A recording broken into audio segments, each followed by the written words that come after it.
저는 오늘 말씀의 제목을 주님의 기준은 어디에? 라고 정했어요. 죄송합니다. 따라하시기 바랍니다. 주님의 기준은 어디에? 주님의 기준은 어디에? 우리는 세상을 살다 보면 기준이 있습니다. 내가 어떤 사람들을 만날 때 내가 정한 기준에 있어요. 그 사람들이 그 기준에 부합되지 않으면 나는 그 사람들을 만나기가 싫습니다. 그리고 오케스트라를 보러 갈 때는 오케스트라에 맞는 복장을 하고 가야 돼요. 기준이 있습니다. 그 기준에 부합하는 복장을 해야만 입장이 가능합니다. 최근에 알게 된 사실인데, 테니스를 치지 않아도 테니스장, 테니스 코트 안에 들어가려면 테니스화를 신어야 된다는 거 알았어요. 나는 테니스 배울 마음이 없습니다, 옆에 가서 그냥 구경만 하겠습니다 라고 얘기해도 테니스화를 신고 오지 않으면 입장을 시켜주지 않아요. 테니스화를 신고 오면 테니스장 안에 들어갈 수가 있어요. 기준이라는 게 있습니다. 기준. 여러분의 삶의 기준은 어디에 있습니까? 그러면 주님이 여러분들을 사랑하고 저를 사랑한다고 얘기합니다. 할렐루야. 그런데 주님의 기준은 어디에 있을까요? 주님이 이뻐하고 주님이 사랑하는 그 기준은 도대체 어디에 있을까요?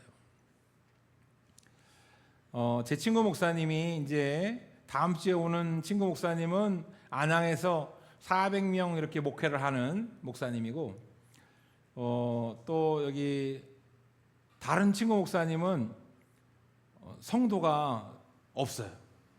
성도가 몇 명 없습니다. 그런데 그 목사님이 이번에 가서 평창 가서 만났더니 우리 주님이 차를 주셨대요. 아우디를 주셨대요. 아우디. 그래서 야, 그것도 중고차로 뽑았는데 6천만 원이래요. 비싼 차죠. 그래서 아니 도대체 친구야, 도대체 어떻게 산 거야? 이렇게 물으니까 주님의 은혜지. 여러분, 주님의 은혜면 차를 살 수 있습니다. 우리 주님이 그 친구한테만 이렇게 은혜를 딱 빗물 모으듯이 모아가지고 그 교회에만 딱 떨어뜨려 주니까 은혜로 차를 샀어요. 자, 여러분들은 어떤 은혜를 가지고 살고 계십니까? 주님이 주시는 은혜로 살고 있습니까? 아니면 다른 사람이 주는 은혜로 살고 있습니까? 예. 주님이 주시는 은혜로 살기를 축원합니다. 할렐루야.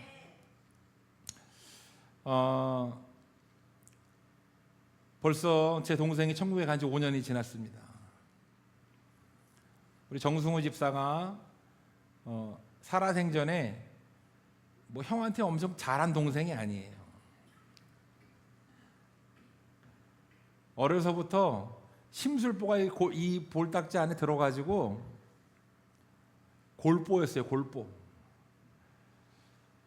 근데 이제 재능이, 기타도 저보다 잘 치고 재능이 있어가지고 드럼도 칠 줄 알고 악보를 보지 않아도 막 기타를 막 쳤어요. 찬양도 저보다 훨씬 잘하고. 그런데 한 가지 참 그 동생 집사님이 아쉬운 게 승질이 지랄 맞아요. 그래서 화를 잘 내, 고를 잘 내요. 그래서 명절에 만나면은 저한테 탁 밤에 이제 나가서 이렇게 형제끼리 탁 어떤 진솔한 대화를 나눠야 되잖아요. 그런데 밤하늘을 보면서 저한테 하는 얘기가, 형 인생 살기 싫어, 뭐 그러면서 저한테 하소연을 하는 거예요. 그러면서 꼭 원망불평하는 게, 하나님한테 원망불평하지 않는 건 좋은데 꼭 원망불평하는 게 부모님과 가족을 원망불평해요. 내가 부모님 때문에 내가 이 모양 이 꼴로 살아. 내가 형제들만 없으면, 형제 나잖아. 형제들만 없으면, 내가 가족만 없으면 내가 자유롭게 살 텐데 막 이러면서 막 하소연을 해요. 그래서 내가 이제 어느 날 이 동생의 하소연을 들어 그래 그렇구나 힘들구나 힘내 하고 제가 목사니까 막 이렇게 들어줬어요. 들어주다가 이 불평불만 들어주는 것도 1, 2년이지 제가 3년째 화를 냈어. 너 그렇게 가족이 너한테 짐이면 내가 가족과의 연을 끊게 해주겠다. 다음부터 명절에 오지 마. 아주 그냥 단호하게. 저는 한다면 하는 사람입니다. 예? 제가 여러분들 보기에 엄청 부드럽게 보일지 모르겠지만 부드럽게 보여요? 싸나워 보여요? 싸나워 보여요? 아주 그때 싸납게 얘기했어요. 처음으로. 그러면 다음부터 명절 새로 오지 마! 하고 전 들어가서 잤어요. 그 다음날 일어났더니 갔더라고. 그래서 저는 그 다음 명절에 안 올 줄 알았어요. 그 다음 명절에 아무렇지 않게 형! 이러면서 오더라고. 그런 동생이 지금 천국에 간 지가 5년 지났습니다. 어제는 갑자기 동생이 보고 싶더라고요. 정승호 집사가 보고 싶으면서 아니 왜 그렇게 내가 별로 달갑게 생각하지 않았던 동생이 보고 싶을까 가만히 생각했어요. 그랬더니 제가 동생을 사랑하는 마음이 있었던 것 같아요.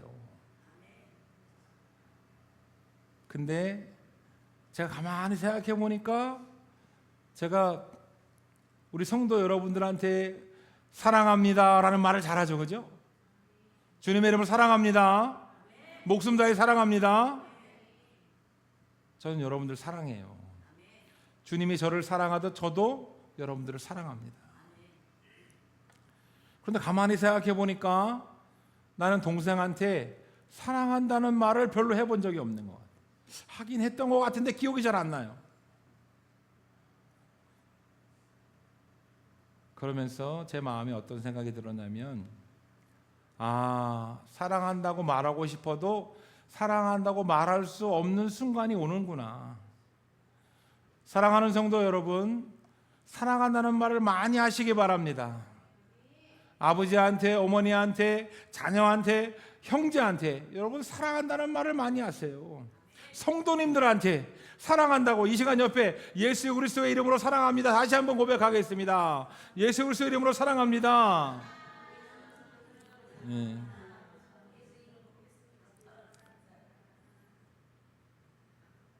여러분 이 사랑한다는 말을 못할 날이 와요. 그러니까 여러분 지금 많이 하시기 바랍니다.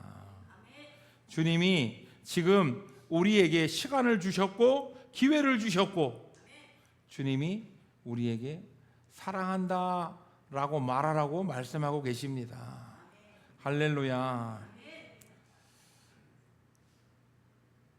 여러분 기부라고 하는 것은 저도 다른 곳에 지금 도네이션 기부하는 것을 몇 년 동안 하고 있는데 선교 말고 또 기부가 있어요. 기부 헌금 말고 기부라고 하는 것이 있습니다.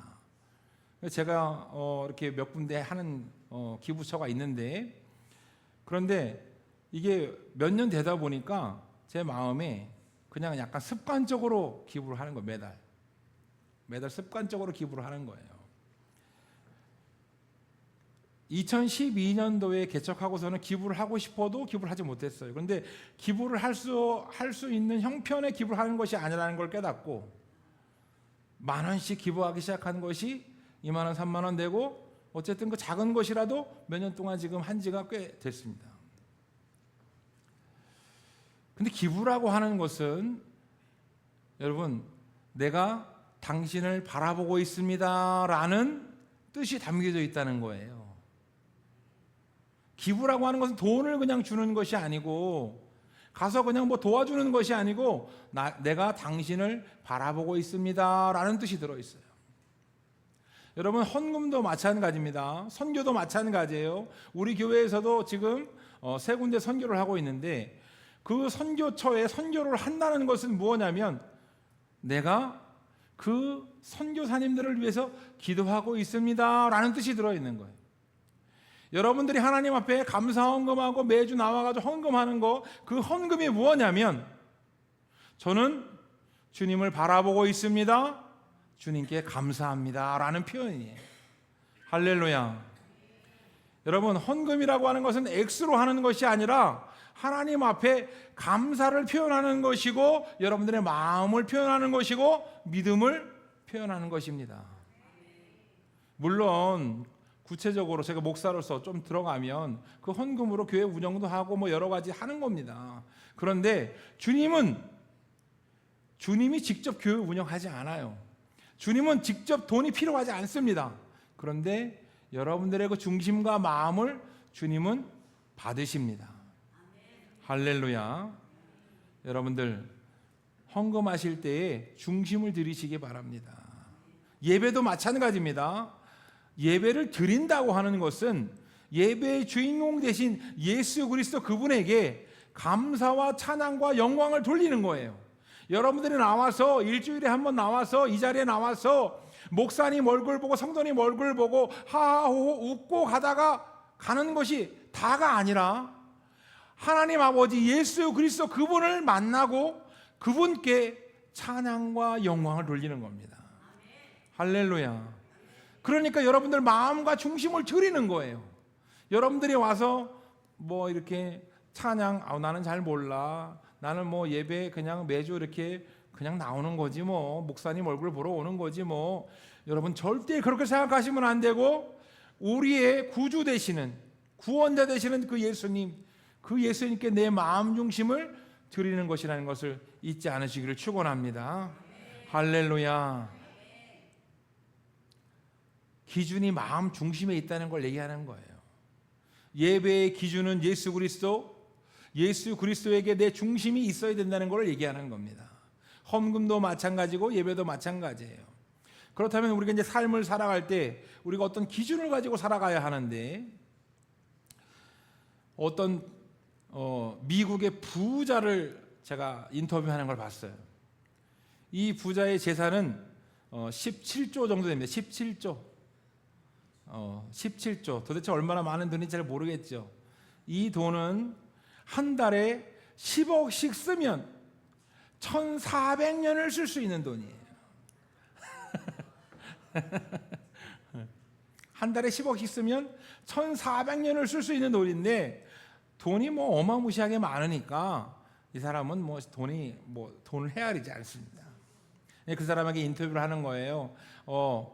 회장님에게 요트라고 하는 것이 있습니다. 요트가 제일 싼 게 5억이에요. 비싼 거는 700억 정도 합니다. 근데 이분이 700억짜리 요트를 가지고 있는데, 요트를 가지고 계시지요? 라고 물었더니 이분이 뭐라고 얘기하냐면, 여러분들 물건에 집착하지 마세요 그러는 거예요. 물건에 집착하면 인생이 즐겁지 않습니다. 행복하지 않습니다. 이런 얘기를 하는 거예요. 맞는 말인데, 그래서 700억짜리 요트가 있으십니까? 그랬더니 있기는 있습니다. 그런데 어디 있는지 모릅니다.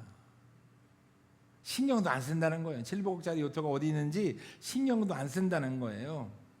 여러분, 나는 그 인터뷰를 보면서 나는 부자인가? 라는 생각을 한번 해봤어요. 나는 부자인가? 여러분 부자인가요? 네. 여러분 부자예요? 네. 마음이 부자죠?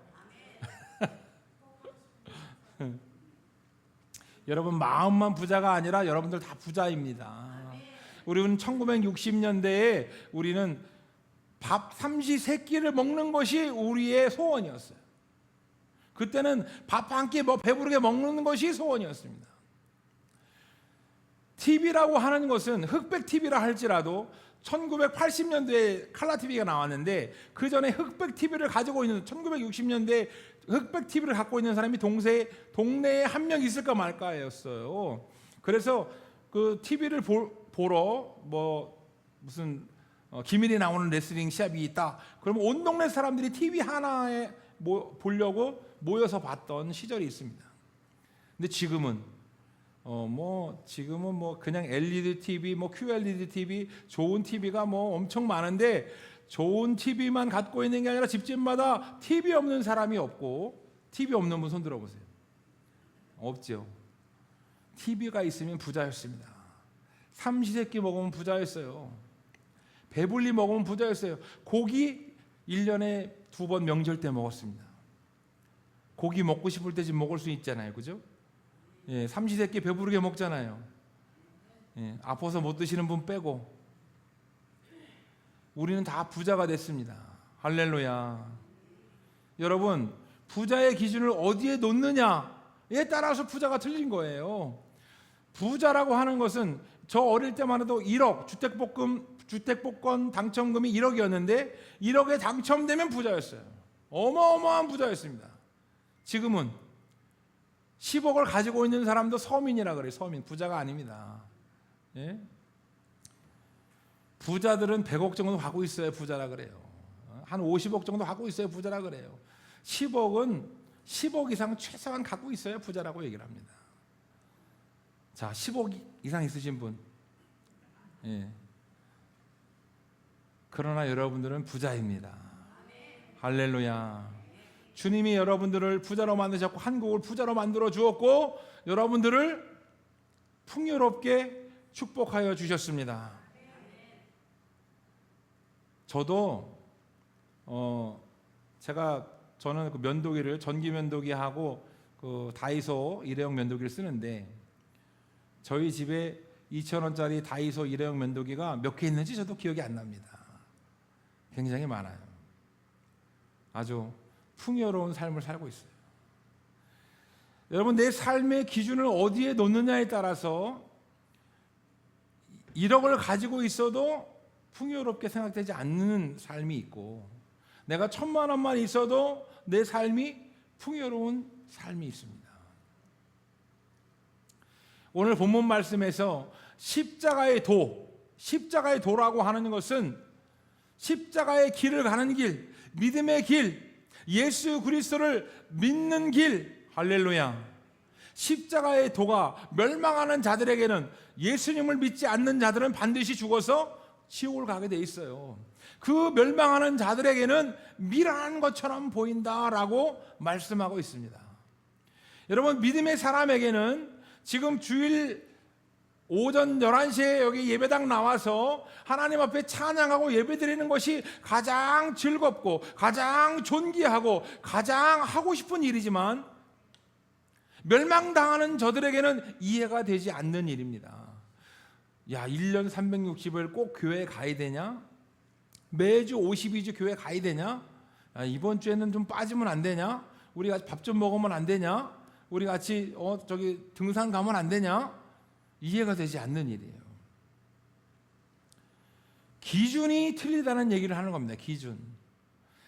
세상 사람들의 눈에는 그것이 꼭 그렇게 가야만 되는 일이고 예배가 꼭 한 번만 드리는 게 아니라 매주 드리고 날마다 드리는 것 같은데 꼭 교회를 매주 그렇게 가야 되는 거냐라는 얘기를 그 사람들은 합니다.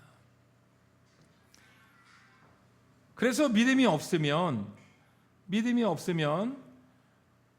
그 세상 사람들이 멸망당하는 사람들이 야, 꼭 그렇게 살 필요 없잖아 얘기할 때 같이 동조하게 되는 거예요. 믿음이 없으면. 그러나 믿음이 있는 사람들은 그 말을 이해하지 못하는 그 사람들을 그래 니들이 아직 몰라서 그래. 예수님 만나면 얼마나 좋은지 몰라. 우리 이준영 원찰님이 그런 믿음의 고백을 할 때 제가 깜짝 놀랐는데 제가 조금 더 일찍 믿었더라면 제가 조금 더 일찍 청주성교회 나왔더라면 이라는 고백을 하더라고요. 여러분, 예수님 믿으면 그런 고백이 나오는 겁니다. 예수님 믿으면 내가 조금 더 일찍 예수 믿고 조금 더 일찍 이 십자가의 길을 갈걸 이라는 고백이 나올 수밖에 없는 거예요. 여러분, 교회에 나오는 것은 괴로움이 아니라 교회에 나오는 것은 행복입니다. 사람들을 만나서 행복하는 것이 아니라 물론 우리 교회 성도를 만나면 행복하죠. 그런데 예수 그리스도가 교회의 머리가 되시고 그 예수 그리스도의 몸이 되는 교회, 바로 우리들, 이 예배당을 얘기하는 것이 아니라 바로 예수 그리스도를 믿는 여러분들이 교회입니다. 할렐루야. 그 교회를 가는 것이 즐거울 수밖에 없는 거예요. 예수 그리스도를 믿는 사람들을 만나는 것이 즐거운 것이고 그 안에 예수 그리스도가 찾아오셔서 함께하는 것이 즐거운 겁니다. 할렐루야. 우리는 어떤 기준을 가지고 살아야 할까요? 예수님이 주신 기준, 예수님은 말씀하십니다. 어떤 인생에 문제가 있을 때에 우리에게 뭐라고 얘기하느냐? 믿음을 가지라고 얘기합니다. 베드로에게 무리를 걸을 수 있다라고 말씀하실 때 믿음을 가지라고 얘기합니다. 베드로가 풍랑을 보고 물속에 빠질 때 예수님은 믿음이 적은 자야 이렇게 얘기하셔요. 세상 사람들은 무슨 일을 결정하고 인생을 살아갈 때에 기준이 있습니다. 물질을 기준으로 하는 경우도 있고 환경을 기준으로 하는 경우도 있습니다. 가족을 기준으로 하는 경우도 있고 행복을 기준으로 하는 경우도 있어요. 내가 사랑하는 사람을 놔두고 저 뉴욕 지사장으로 발령해 놨는데 내가 출세를 위해서 뉴욕으로 갈 거냐? 아니면 내가 사랑하는 사람과 내가 지사장이 되지는 못하지만 한국에서 좀 덜 벌어먹고 사랑하는 사람과 함께 있을 것이냐? 선택이라고 하는 것은 맛보다라는 그런 어원이 들어있습니다. 우리는 인생의 선택을 항상 하게 돼 있어요. 그런데 그게 맛보는 것과 비슷합니다. 내가 이것을 먹어볼까? 내가 이것을 한번 먹어볼까? 우리는 날마다 선택해야 되는 거예요. 여러분, 하나님의 기준, 예수 그리스도의 기준은 외모에 있지 않습니다. 환경에 있지 않아요. 예수님의 기준은 믿음에 있습니다. 하나님이 우리 청주동교를 너무나 사랑하셔서 여러분들을 너무나 사랑하셔서 하나님이 여러분들을 구원하여 주시고 여러분들을 은혜를 부어주시고 축복해 주시는데 여러분 행복하십니까? 행복하지 않으세요? 하나님이 여러분들을 사랑하셔요. 하나님이 여러분들에게 구원의 축복을 주셔요. 하나님이 여러분들에게 놀라운 은혜를 주셨습니다. 그런데 그 기준이 무엇일까요? 그 기준은 열심도 아니고 그 기준은 헌금도 아니고 그 기준은 노력도 아니고 그 기준은 믿음입니다. 할렐루야. 여러분들이 믿음이 있으면 주님은 여러분들과 함께 하기를 원해요. 여러분들이 믿음이 있으면 여러분들은 행복할 수 있습니다. 축복자가 될 수 있어요. 차인표가 벌써 나이가 많이 들었더라고요. 제가 차인표가 처음 나온 그 드라마가 사랑은 그대 품 안에라는 그런 드라마인데 차인표가 크리스찬입니다. 차인표가 미국에 가서 유학을 하는데 거기에서 알바를 하다가 접시 닦는 알바를 하다가 어떤 흑인을 만났습니다. 흑인을 만났는데 그 흑인이 굉장히 몸이 이 보디빌더처럼 좋은 그런 흑인이었어요. 그래서 차인표가 나도 당신처럼 될 수 있습니까? 어떻게 하면 됩니까? 물었더니 그 흑인이 말해주기를 하루에 푸시업 8,900 개를 1,500개씩 하라고 답을 알려줬어. 답은 너무나 쉽습니다. 하루에 1,500개씩 하면 된다는 거예요. 그런데 차인표가 처음에 생각하기를 하루에 1,500개의 8,900표기를 하라는 것은 이 사람이 지금 나를 놀리는 거다. 자기의 기준으로 봤을 때 이 사람이 지금 나를 놀리는 거예요. 1,500개 8,900표기를 어떻게 해? 날 놀리는 거죠. 그런데 차인표가 그 다음날 생각을 바꾸고 8,900표기를 했습니다. 30개 정도 할 수 있겠더래요. 마른 체격의 차인표가 어떻게 몸짱이 되었느냐? 그걸 실천한 거예요. 자기의 기준을 버리고 그 흑인의 기준을 받아들인 겁니다. 30개씩 50번을 하면 되겠다. 하루 24시간이 있는데 한 번에 다 하는 게 아니라 30번씩, 아침에 일어나 30번 하고 양치질하고 30번 하고 밥 먹고 30번 하고 이렇게 50번을 하면 되겠다. 나중에 50번씩 30번으로 바꿨어요. 그래서 하루에 몇 달 만에 1500개씩 팔굽혀펴기를 하는 사람으로 변화됐어요. 자기의 기준을 바꾸니까 사람이 변화되는 거예요. 할렐루야. 예수님을 믿지 않는 사람들이 예수님을 믿으면 예수 그리스도의 기준으로 바뀌게 되어 있습니다. 믿음이 없는 사람이 믿음이 생기면 믿음의 기준이 되는 거예요. 믿음의 기준으로 사는 사람은 삶이 변화됩니다. 차인표가 한국에 들어와서 탤런트 시험을 봤습니다. 탤런트 시험을 봤는데 SBS 떨어지고 KBS 떨어지고 2번을 떨어졌어요. 포기가 되고 낭망이 되고 낙심이 되고, 차인표의 기준은 자기는 연기를 할 수 없는 그런 재능이 없는 사람이라는 걸 알게 됐어요. 마지막 MBC를 봐야 되는데 보기 싫지만 억지로 한번 가서 봤어요. 차인표의 기준은 연기를 더 열심히 하고 더 진정성 있게 연기를 하고 더 연기를 잘해야 되겠다, 이런 기준을 가지고 있었는데 그 해에 MBC 공채 탤런트의 기준이 무엇이었냐면, 연기 잘하는 연기 지망생들이 너무 많으니까 이번에 딱 3가지를 가지고 우리 시험을 봅시다. 이번의 기준은 외국 유학을 갔다 온 사람을 뽑읍시다. 2번째로, 그 당시에 외국 유학 갔다 온 사람이 많지 않았던 거예요. 외국 유학을 갔다 온 사람을 뽑읍시다. 2번째로, 전부 그냥 깡마른 멸치처럼 생겼는데 보디빌더처럼 몸이 좋은 몸짱을 뽑읍시다. 1500개씩 하고 있던 때예요. 3번째로, 지금 3번째를 까먹었어요. 잠깐만요.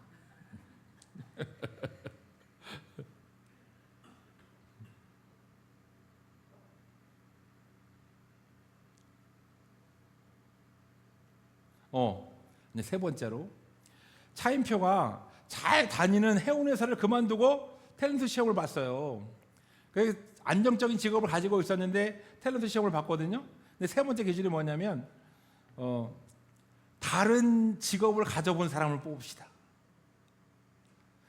근데 차인표의 기준은 뭐예요? 연기를 잘하는 사람이 돼가지고 연기를 잘해서 뽑히겠다는 기준을 가지고 있었던 거예요. 그런데 그 해에 MBC 공채 탤런트를 뽑는 기준이 3가지가 전부 차인표에 딱 들어맞는 기준이에요. 해외에 가서 유학했죠. 그리고 몸짱이었죠. 그리고 다른 직업을 가져봤죠. 그래서 차인표는 그냥 갔는데 그 기준 때문에, 기준이 바뀌어서 그 기준 때문에, 바뀐 기준 때문에 MBC 공채 탤런트가 됐어요. MBC 공채 탤런트에서 몸이 좋고 이렇게 눈에 띄어가지고 사랑한 그대뿐만의 주연이 되었고, 그리고 그 뒤부터 승승장구했습니다. 차인표는 크리스찬입니다. 여러분, 이게 우연이라고 생각하시나요? 예? 여러분, 인생을 살다 보면 우연도 일어나고 어려운 일도 일어나고 고난도 찾아옵니다. 여러분, 내 인생에 어떠한 일이 일어날지는 알 수 없으나 내 인생을 살다가 여러분 어떤 기준에 맞춰서 살겠습니까? 여러분의 인생 앞에 병이 찾아올 수도 있고, 어떤 사람은, 어떤 장로님은 암에 걸려가지고 내가 지금까지 헛믿었구나, 내가 교회를 헛다녔구나, 내가 하나님이 계신 줄 알고 열심히 다녔는데 하나님이 나를 배신하고 내 병을 고쳐주지 않아서 암에 걸렸구나 하고 30년 40년 다닌 교회를 안 나갑니다. 실제로 있는 일이에요. 어떤 장로님은 그렇습니다. 그분의 기준은 예수 그리스도가 기준이 아니고 믿음이 기준이 아니에요. 자기 병이 기준이 되니까 자기 병을 낫게 해주지 않는 하나님은 쓸모가 없는 거예요. 전지전능한 하나님이 뭐 이래 하고 교회를 나가는 겁니다. 그런데 하나님 아버지가 기준이 되고 예수 그리스도가 기준이 되고 믿음이 기준이 되는 사람은, 여러분, 다윗 앞에 골리앗이 나타났지만 다윗은 도망가지 않았어요. 다니엘 앞에 사자굴로 들어가서 죽을 뻔한 그런 상황이 만들어졌는데 다니엘은 하나님 배신하지 않았어요. 여러분, 하나님이 왜 우리에게 골리앗과 같은 고난을 허락하시고 사자굴과 같은 험난한 이런 환난을 허락하실까요? 여러분들 삶에 사업을 하다가 망하실 때도 있고, 몸이 병들어서 아플 때도 있고, 문제가 엎친 데 덮친 격으로 막 다가올 때가 있습니다. 그러면 그런 상황 가운데 하나님 아버지 하고, 하나님 나에게 문제를 주셔서 감사합니다. 하나님 나에게 협심증을, 저의 협심증이 있는데 하나님 저에게 협심증을 주셔서 감사합니다. 하나님 동생을 일찍 천국에 데려가 주셔서 감사합니다. 여러분, 문제가 생길 때마다, 환난이 올 때마다 여러분 하나님 아버지께 감사하고 믿음의 길을 여러분 가질 수 있습니까? 기준이 하나님 아버지에게 있다면 가능합니다. 기준이 믿음이 있다면 여러분 믿음으로 살 수 있어요. 그러나 기준이 믿음이 되지 아니하고, 상식적으로 그렇게 하면 안 되지. 하나님이 상식적으로 나에게 그렇게 하면 안 되지. 하나님, 내가 그동안 교회를 위해서 헌신하고 노력하고 열심으로 한 게 얼만데, 내가 헌금한 게 얼만데, 그러면 내가 하나님이 나한테 그만큼 보상을 해주시고 축복해 주셔야지. 여러분, 기준이 보상에 있고 축복에 있으면 나에게 문제가 생겼을 때 우리는 언제든지 교회를 떠나고 예수님을 떠납니다. 2000년 전에 예수님이 이 땅에 오셨을 때 예수님이 기적을 일으키고 병자를 막 고치시고 하니까 많은 사람들이 몰려들었어요. 놀라운 사실은 예수님이 로마 군인들에게 잡혀갈 때 다 떠났다는 사실입니다. 12 제자조차도 도망갔어요. 예수님의 가장 아끼는 제자 베드로도 예수님 부인하고 떠나갔어요. 여러분, 우리들도 죄성이 너무나 많은 우리들도 지금은 너무 좋은데 위험한 순간, 내 인생에 문제가 찾아오는 그 순간 우리는 하나님 버릴지도 몰라요. 그런데 예수님은 그 제자들을, 자기를 배신하고 떠나간 그 제자들을 다시 친히 찾아오셔서 용서해주고 그들을 받아줬습니다. 사랑하는 성도 여러분, 지금도 우리는 예수님을 언제 배신할지 모르지만 이제는 우리가 예수님을 믿으면 된다는 것을 알고 있어요. 예수님만 믿으시기를 바랍니다.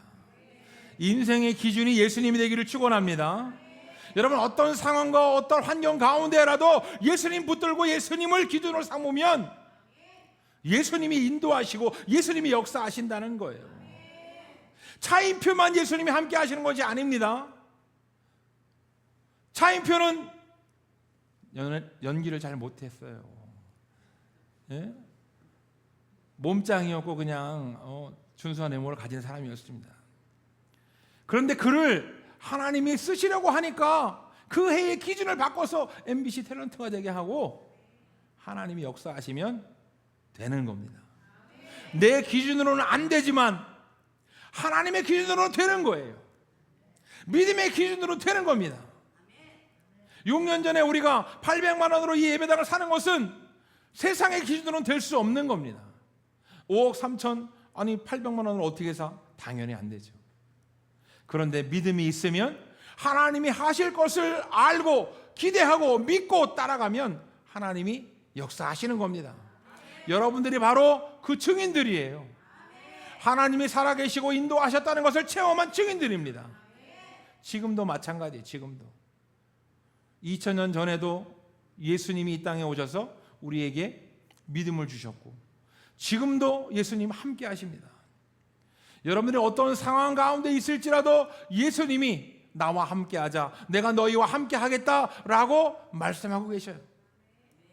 그분을 붙들기만 하면, 그분을 따라가기만 하면, 여러분들이 믿음을 가지기만 하면 예수님은 여러분들과 함께하고 전지전능한 능력으로 여러분을 인도해 주십니다. 할렐루야. 할렐루야.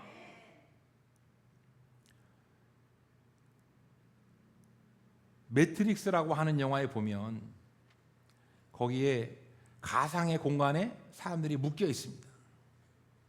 근데 컴퓨터가 사람들을 실제로 살고 있는 것처럼 느껴지게 이렇게 가상의 공간을 만들었어요.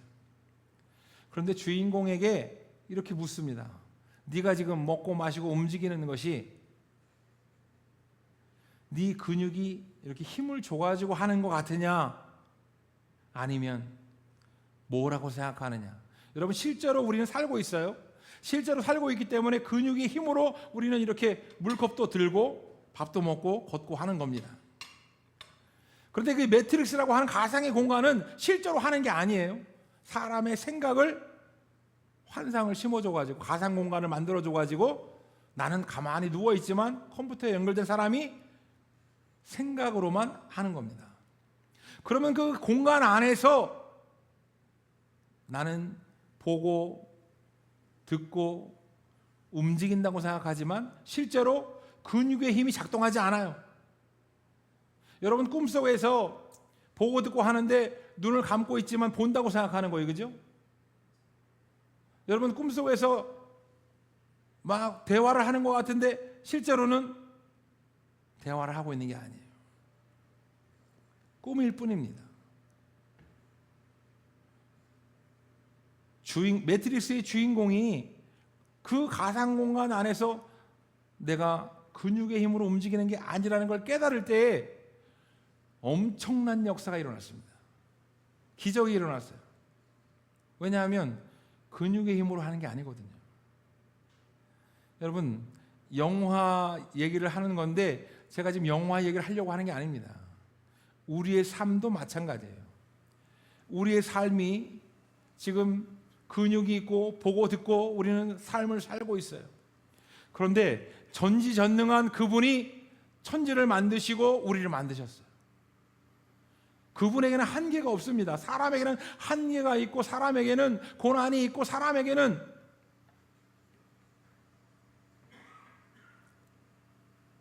좌절도 있고 낭망도 있지만 하나님 아버지에게는 한계가 없습니다.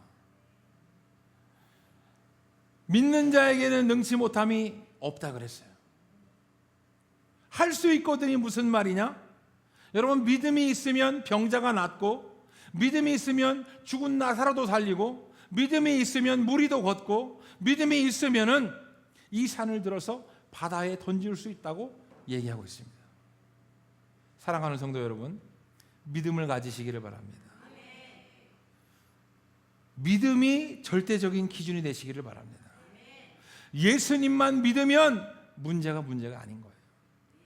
예수님만 믿으면 지옥 가는 우리의 인생이 천국 가게 되는 것입니다.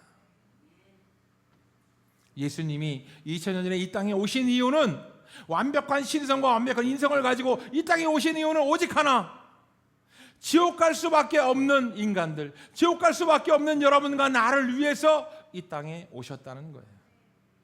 우리의 죄값을 지시고 십자가에서 죽으셨어요. 그것을 우리는 대속사역이라고 얘기합니다.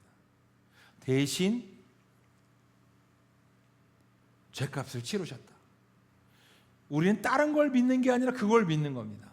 예수님이 나를 위해서 십자가에서 내 죄값을 지시고 치르시고 죽으셨구나. 여러분, 생명으로 우리의 죄값을 치르셨습니다. 여러분, 그거 믿기만 하면 지옥 가는 인생이 천국 가는 인생으로 바뀝니다. 사랑하는 성도 여러분, 예수님 믿고 천국 가시기를 축원합니다. 예수님 믿고 축복자가 되기를 축원합니다. 예수님 믿고 어마무시한 축복의 길로 가기를 축원합니다.